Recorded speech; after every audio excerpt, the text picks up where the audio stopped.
se fala em Rio de Janeiro, uma das primeiras imagens que vem à cabeça é o Cristo Redentor, depois as belas praias. Mas não são só esses lugares que os turistas podem conhecer. Um polo em pleno crescimento é o município de Nova Iguaçu. No estúdio, o deputado João Pedro e o servidor público Luiz Antônio Doria. Muito obrigada pela participação dos dois. Vou começar com o convidado. A Baixada Fluminense pode ser considerada uma região turística? Aliás, na verdade, essa pergunta pode servir para os dois. Com certeza, pois a Baixada não é apenas conhecida, mais conhecida não apenas pelo noticiário policial, mas lembremos que a Baixada começou como um grande formador de municípios, a partir de Nova Iguaçu e Magé. Nova Iguaçu originou os municípios de Queimados, Mesquita, Belfor Roxo,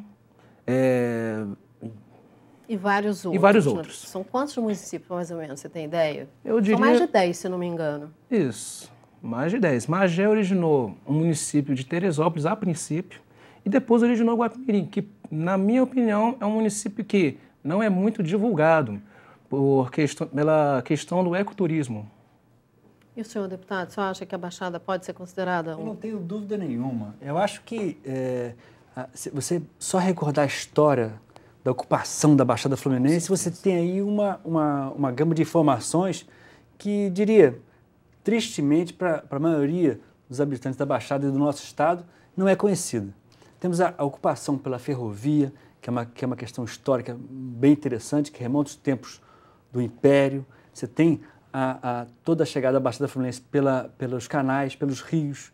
Enfim, é uma ocupação muito bonita. São as grandes fazendas, o café. Exatamente, as grandes fazendas. Enfim, você tem uma riqueza da história que muitas vezes está adormecida, mas que precisa, para o turismo ter seu espaço, ter seu lugar, as pessoas terem interesse para descobrir onde é que eu moro. Eu moro em Seropédica. Onde é que está a origem de Seropédica? Por que teve a ocupação de Seropédica, de Itaguaí? Enfim, da Baixada como um todo, Nova Iguaçu, como o Luiz Antônio bem colocou, também a história de Nova Iguaçu é uma questão importante.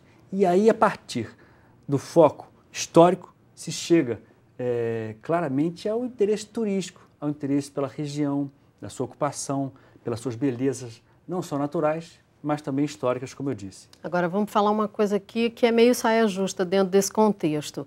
Para chegar à Baixada Fluminense, ou mesmo de quem chega de um aeroporto internacional, você pega alguns caminhos que não são agradáveis, a gente sabe disso. Isso pode ser um empecilho? Pode. Seria, então, o caso também de se pensar em uma forma mais acessível do aeroporto para as cidades. Pensar em formas de integração, como, por exemplo, pensar em formas de integrar o turista que vem do aeroporto para as ferrovias, para o transporte ferroviário, ou para os pontos onde passam as linhas que levam a estas cidades. É verdade. É verdade. Eu acho que, na verdade, tudo isso é um processo. Primeiro, no sentido de pertencimento do cidadão, da sua cidade, da Baixada, enfim, conhecer essa história. É um fator da educação. As escolas têm que ensinar, enfim, um pouquinho da história da sua região onde você mora. Isso não acontece?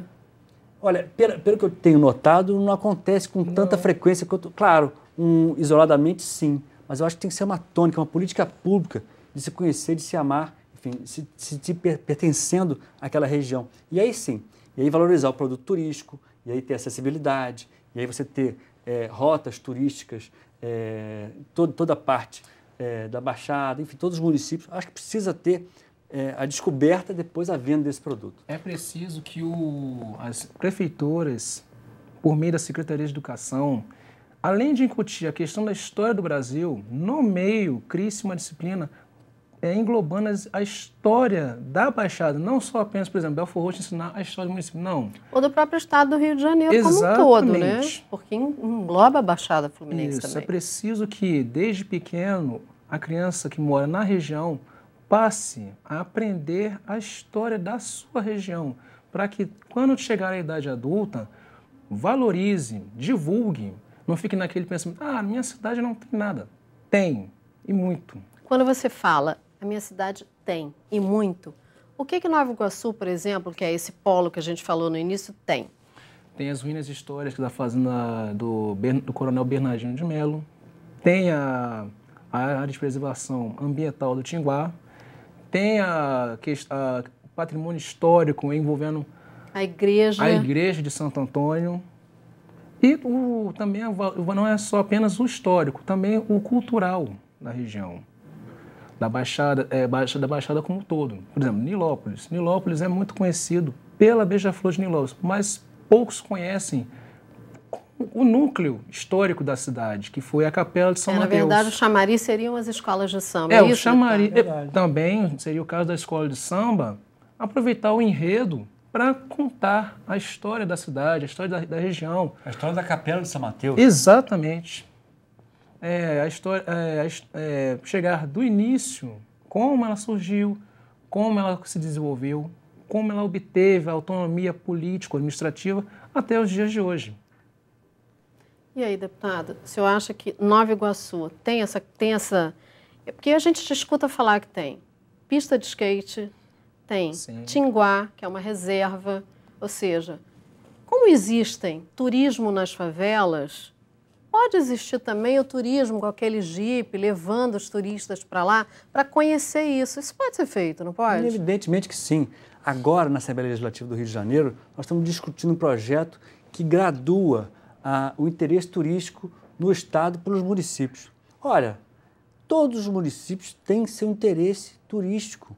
Eu, como presidente da Comissão de Turismo, me bato com essa relação e quero tratar disso no plenário, já tratei, dizendo o seguinte: é preciso incentivar cada município a ter uma política séria de turismo, uma política consequente, e é função do Estado, da Secretaria de Turismo do Estado, ter uma política que possa incentivar aos municípios, aos secretários municipais de turismo, enfim, que possam desenvolver, enfim, os seus atrativos turísticos, que não passa tão somente pela questão natural, passa pela questão histórica, a questão administrativa, enfim, tem uma infinidade de recursos, várias formas de se ter um atrativo turístico, graças ao perfil do município. Agora, dizer que o município não tem nenhum interesse turístico, enfim, eu não acredito nisso. Agora, isso geraria também emprego e recursos, né? Dinheiro para aqueles municípios. Isso é muito importante, né, deputado? Isso é fundamental, se ter política de turismo, é uma indústria limpa, enfim, que emprega muito e rica. Enfim, é tudo que a gente precisa. É ter uma política séria de turismo no estado do Rio de Janeiro que possa incentivar aos prefeitos que se tenha secretário de turismo e com atividade própria, enfim, para desenvolver não só um turismo interno, mas também um turismo da região circunvizinha. Quem mora em Seropédica poder entender e visitar o que tem em Nova Iguaçu, o que tem em São João do Meriti, o que tem em Caxias, enfim, toda a Baixada Fluminense e ali pertinho, na Serra. Como é que faz o caminho do Imperador? Por onde se fazia o caminho do Imperador para Petrópolis? Seria a Serra da Estrela, no caminho de Magé para Petrópolis. É uma ótima opção. É um ótimo roteiro. Exatamente. Vamos falar disso no próximo bloco, então? Vamos. O Alerj Debate faz um breve intervalo, daqui a pouco a gente volta.